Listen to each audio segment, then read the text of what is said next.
Hi guys, in this video we're going to give you an overview of keto and intermittent fasting, okay, from A to Z. Let's take a look at all the things that happen and all the barriers that you might run into. I mainly created this for new people just so they could see everything together. I know it looks complex, but let's just kind of go through it. Okay, so here you are, you're having breakfast, lunch, and dinner. Don't forget about the snacks, right? That's an average person. You're just pretty much grazing the whole day. You got belly fat, fatigue, memory problems, lack of focus, you're craving, high blood pressure, anxiety, depression, and diabetes. But other than that, you're doing pretty good. So what is the common denominator of all these? High levels of insulin. Okay, you have insulin resistance, which is causing high levels of insulin. That's what's creating all these symptoms. So these symptoms are the tip of the iceberg. This is the iceberg, okay? So we have to fix this. The way we do it is through keto, because keto is going to lower the carb and it's going to reduce the insulin, all right? Intermittent fasting works because you're going to eat less, frequent, not the amount, but less frequent, because every time you eat, you trigger insulin. So the combination works really good to lower insulin. Okay, so you're going to start it, right? Okay, so now between day 1 and day 3, you may go through a little transition period, which you're going to feel some symptoms of low blood sugar, and that would be lightheadedness, hunger, and cravings, maybe a headache. You have to realize it's temporary, and if you give up right here, you're going to lose the benefits of all the great things down the road. So just realize it's going to happen and just hang in there, but you can actually increase potassium and B vitamins to make it even smoother. I recommend electrolyte powder and nutritional yeast tablets. Okay, so for this we're going to do 3 meals only, no snacks, because we're transitioning from sugar to fat. So when you make the transition, you're going to make new cellular machines that run on fat and not sugar anymore, okay? That's keto adaptation. Now, the way to do that is you're going to go from one meal to the next. You're going to have to add some fat to satisfy you so you're not hungry. So the fat is the thing that you need to adjust so you have just the right amount. So it's not too much where you're feeling bloated and right shoulder pain and a headache. And you have just enough to go from this meal to this meal when you're satisfied. Okay, so you're going to play around with that and adjust that. I'm talking like brie cheese, nuts, pecans are good, walnuts are good, eggs are good, avocado is good. Any of those fats are really healthy. So make sure you have enough greens, whether it's salad or vegetables, because we want to start increasing potassium. Very important. You need 4,700 milligrams of potassium.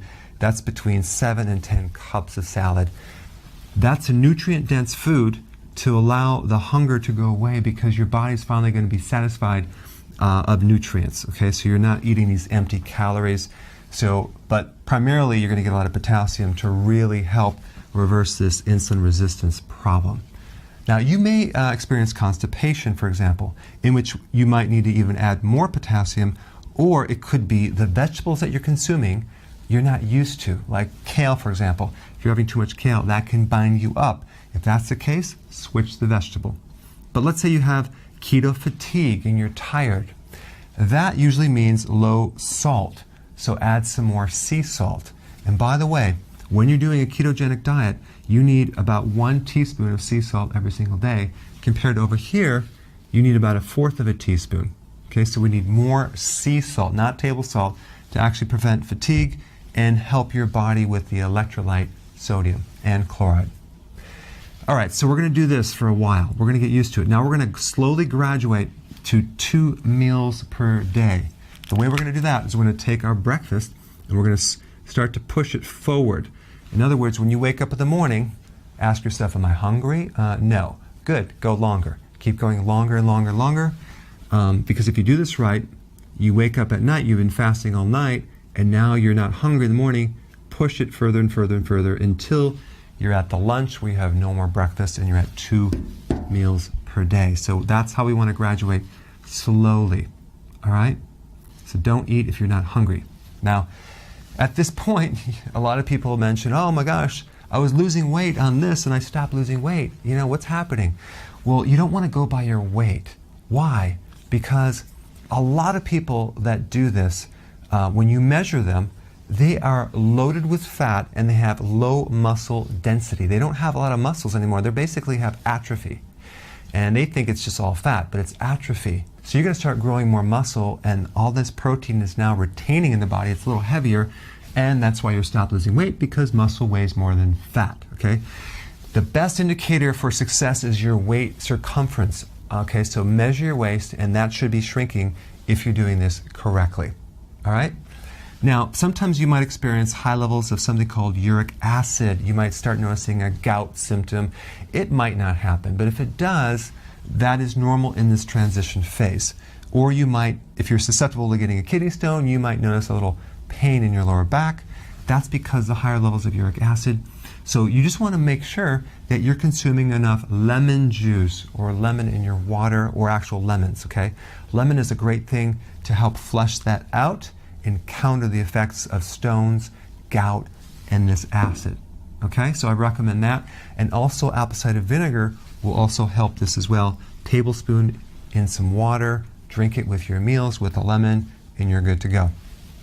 A couple of things will happen. You might consume food a little too much because you're like going to 2 meals and you're afraid. You're so used to so many meals, you're like, oh my gosh, am I going to be hungry? So you stuff yourself, right?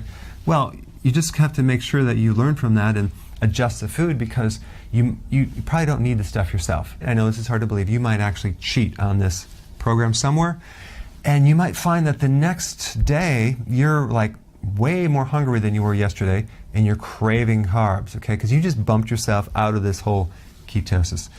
Just stick with the program, get back on the wagon, and continue.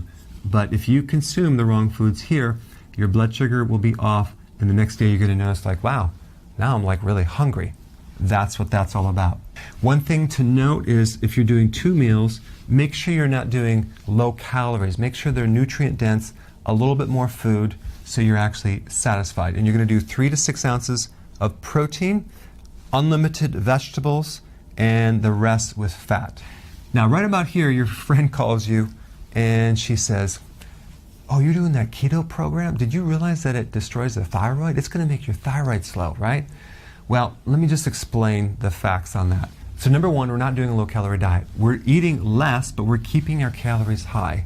The second thing you need to know is that as your body becomes more efficient, the fuel is a more efficient fuel, the need for thyroid hormones are less. So you're not going to need as much thyroid hormones. So if it goes down a little bit, this is completely normal. You're not losing your hair. You're not having other issues. It's totally fine, especially if it's within the normal range. But your thyroid does not have to work as hard when you're doing intermittent fasting in keto, all right? Another thing is you might end up at the doctor to get your annual checkup and find that your cholesterol is high. Before you freak out and start going on a statin drug, realize fat is composed of triglycerides and cholesterol. So guess what? When you release the fat, your cholesterol has to come out. It has to go through the blood. It may increase temporarily, but the problem is most of the cholesterol in your body is made by your own body. Only 10% comes from the diet. So if you eat more, it makes less. If you eat less, it makes more. Our body basically makes about 3,000 milligrams of cholesterol every single day. So it needs it for hormones, it needs it for the vision, for the brain, for the nervous system, and to act as a band-aid to help heal any type of lesions on the arteries. The real problem is this high insulin that creates inflammation and the destruction of your arteries. So if your cholesterol is a little high, this is a temporary thing. It's not an issue, and you want to keep your vegetables very, very high. Okay, so from here to here, we're between 18 to 23 hours of intermittent fasting, okay? This is where we get into some serious fat burning. We get into something called autophagy. Autophagy is a condition where your cells are recycling old and damaged parts. It's cleaning up bacteria, fungus, candida, and mold. So it's like a self-cleaning action. And your skin's going to start looking better. It's going to be neuroprotective of your brain. You're going to actually have better memory, better mood, better cardiovascular function. And you're going to save a lot of money because you're no longer consuming 3 meals a day or 6 meals a day. You're doing 2 or even 1 meal a day. So now you can see the big idea and the huge benefits that can occur. These things may not even happen to you, but I want you just to realize if they do, there's a solution. You've got to keep pushing through it until you get over here. All right? Thanks for watching. Hey guys, I wanted to personally invite you to a new Facebook group that I just started called Dr. Berg's Keto and Intermittent Fasting Lab, okay? So I created this so we can share our successful actions, what worked, what didn't work, your results. So I put a link down below. So go ahead and sign up and I'll see you inside.